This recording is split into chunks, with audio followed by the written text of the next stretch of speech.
Rangineni Sujatha Mohan Rao educational charitable trust documentary. మానవ జన్మ పొందిన వారు ధన్యులు. స్వర్గంలోని దేవతలు కూడా ఈ జన్మనే కోరుకుంటారు.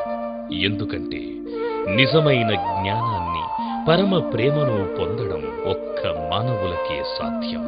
మానవుడొక విచిత్రమైన జీవి. అతడు హిమాలయాల ఎత్తును అధిరోహిస్తాడు. పసిఫిక్ మహాసముద్రం లోతుల్లోకి ప్రవేశిస్తాడు.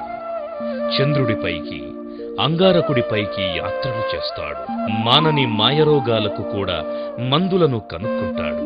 చావు పుట్టుక పైన తనదైన శైలిలో పరిశోధన చేస్తాడు. దీనికంతటికీ పునాది జ్ఞానం, విశాలమైన పరిజ్ఞానం.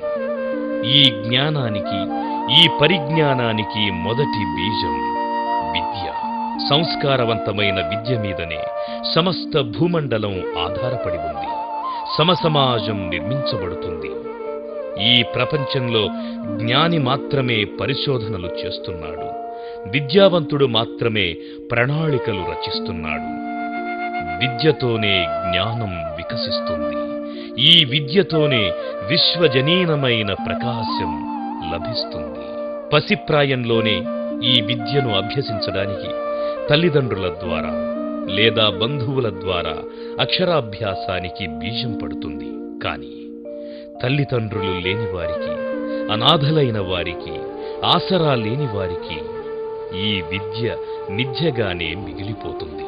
చెట్టుకు నీరు ఆధారం, దూడకు ఆవు ఆధారం, బిడ్డకు తల్లి ఆధారం. ఈ ఆధారమే అంధకారమైనప్పుడు, పిల్లలు తల్లిదండ్రులు లేని అనాథలైనప్పుడు, తిండి లేక అలమటిస్తున్నప్పుడు, నా అనేవాడు లేక, ఆసరా లేక అలమటిస్తున్నప్పుడు వీరిని ఆదుకునేదెవరు? అక్కున చేర్చుకొని ఒక్క ముద్ద అన్నం పెట్టేవారెవరు? కన్నీళ్ళొస్తే తుడిచేవారెవరు? ఈ అనాథల బతుకు అంధకారం కావలసిందేనా? వీరి భవిష్యత్తు బజార్లో పడవలసిందేనా? ఆలోచించండి, ఒక్కసారి ఆలోచించండి. ఎవరో ఒకరు ఎప్పుడో అప్పుడు,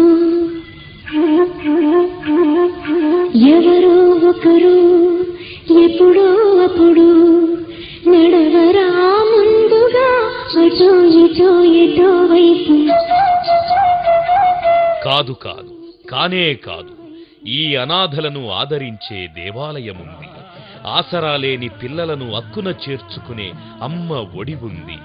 తల్లిదండ్రుల ప్రేమను మరిపించి, ఆలించి పాలించి, విద్యాబుద్ధులు నేర్పించి, భవిష్యత్తుకు బంగారు బాటలేసి భారతావనికి రేపటి పౌరులనందించే పునాది ఉంది. అదే అదే నిస్వార్థ సేవకు నిలయం, మానవత్వానికి ప్రతిరూపం, అనాథలకు ఆపన్న హస్తం.